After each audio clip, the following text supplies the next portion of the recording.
Hello दोस्तों, स्वागत है आपका स्टडी प्रमोटर्स में। दोस्तों, आज के इस वीडियो में हम जानेंगे रसखान जी का जीवन परिचय। दोस्तों, जीवन परिचय से संबंधित और भी वीडियो बन चुके हैं जिसे आप चैनल पर जाकर देख सकते हैं। दोस्तों, इस जीवन परिचय को स्टार्ट करने से पहले यदि आप इस चैनल पर नए हैं तो चैनल को सब्सक्राइब कर ले और बेल आइकन को हिट कर दे ताकि आने वाले वीडियो का नोटिफिकेशन आप तक पहुंचता रहे। और यदि आप इस चैनल को सब्सक्राइब कर लिए हैं तो आपका बहुत बहुत धन्यवाद। दोस्तों, एक बात और, यदि आप इस वीडियो को देख रहे हैं तो वीडियो को बीच से मत काटिएगा, क्योंकि बीच बीच में बहुत सारी ऐसी बातें हम बताएंगे जो आपको बोर्ड एग्जाम की दृष्टि से काफ़ी महत्वपूर्ण होगा। तो चलिए स्टार्ट करते हैं इस जीवन परिचय को। सगुण काव्यधारा की कृष्ण भक्ति शाखा के कवि रसखान का पूरा नाम सैयद इब्राहिम था। सगुण काव्यधारा और कृष्ण भक्ति शाखा क्या है, सबसे पहले आप ये समझ लीजिए। भक्ति काल को दो भागों में बांटा गया है, पहला निर्गुण काव्यधारा और दूसरा सगुण काव्यधारा। और निर्गुण काव्यधारा की भी दो शाखाएं हैं, पहला ज्ञान मार्गी भक्ति शाखा और दूसरा प्रेम मार्गी भक्ति शाखा।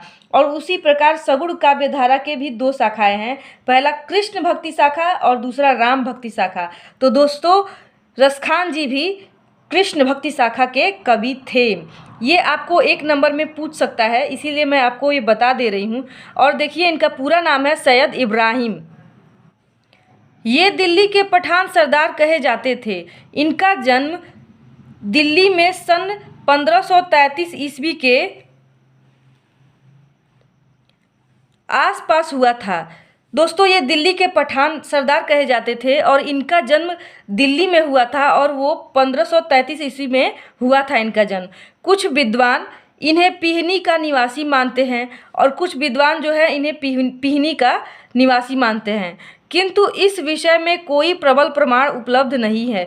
किंतु इस संबंध में कि ये पिहनी के निवासी थे, इस पर कोई प्रबल प्रमाण उपलब्ध नहीं हो पाता है, इसी कारण इन्हें दिल्ली का निवासी माना जाता है। और देखिए, यहाँ पे लिखा है आसपास, ये अर्थात ये लगभग में है, यानी कि इसका भी कोई ज़्यादा साक्ष्य नहीं है। लेकिन कुछ विद्वानों में मतभेद हो जाता है, कोई कहता है कि ये दिल्ली के निवासी हैं और कोई कहता है ये पिहनी के निवासी हैं, लेकिन जिसका ज़्यादा प्रमाण मिलता है उसी को माना जाता है। तो इनका दिल्ली के संबंध में ज़्यादा प्रमाण मिला है, इसीलिए इन्हें माना जाता है कि दिल्ली में इनका जन्म हुआ था। ठीक, और आगे चलिए। किंतु इस विषय में कोई प्रबल प्रमाण उपलब्ध नहीं है, इस विषय में कि ये पिहनी के निवासी हैं, कोई प्रबल प्रमाण उपस्थित नहीं हो पाता है। ठीक, और वैसे रसखान किसी बादशाह के वंशज थे, ऐसा प्रेम वाटिका के अधोलिखित पंक्तियों से स्पष्ट होता है। और कहा जाता है कि रसखान किसी बादशाह के वंशज हैं और ऐसा इन्हीं की एक रचना है प्रेम वाटिका। प्रेम वाटिका में ही कुछ पंक्तियां हैं जो इसे दर्शाती हैं।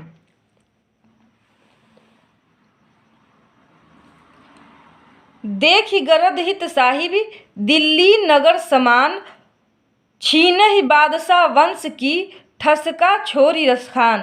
दोस्तों, इन पंक्तियों से स्पष्ट होता है कि ये एक बादशाह के वंशज थे। रसखान मुसलमान होते हुए भी अवतारवाद पर विश्वास रखते थे और ये एक मुसलमान थे और मुस्लिम संप्रदाय में अवतारवाद पर विश्वास नहीं रखा जाता है, अर्थात पुनर्जन्म में विश्वास नहीं रखा जाता है।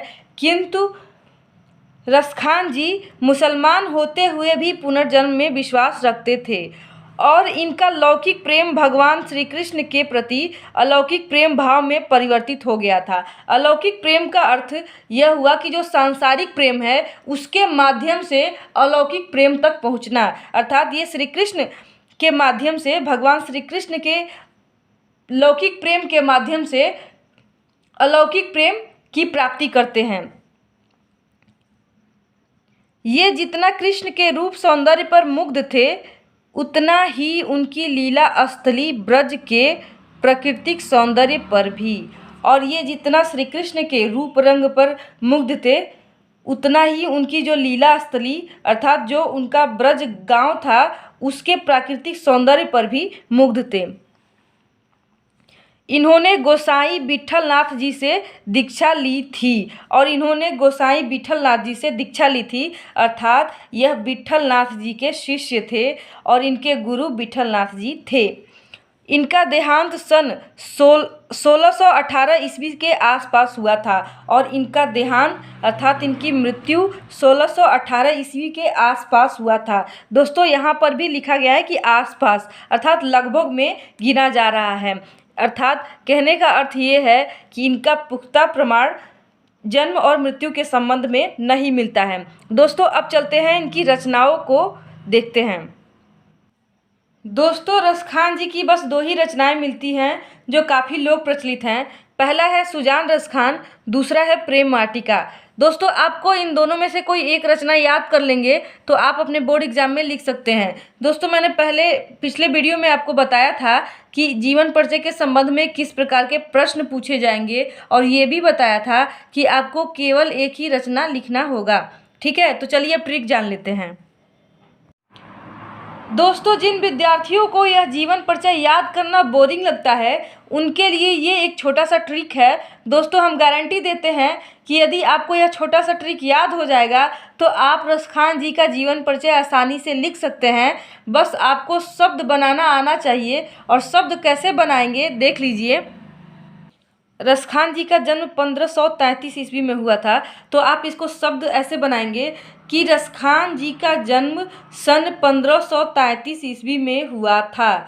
और देखिए मृत्यु बाद में आएगा, ठीक, तो जन्म स्थान इनका दिल्ली था, तो आप ऐसे इसका शब्द बनाएंगे और इनका जन्म दिल्ली में हुआ था। और इनका वास्तविक नाम देखिए सैयद इब्राहिम है, तो आप इसको शब्द ऐसे बनाएंगे कि इनका रसखान जी का वास्तविक नाम सैयद इब्राहिम था। अब देखिए सैयद इब्राहिम से पता चल जा रहा है कि ये एक मुसलमान थे, तो आप ऐसे लिख सकते हैं कि रसखान जी एक मुसलमान होते हुए भी श्री कृष्ण की आराधना करते थे।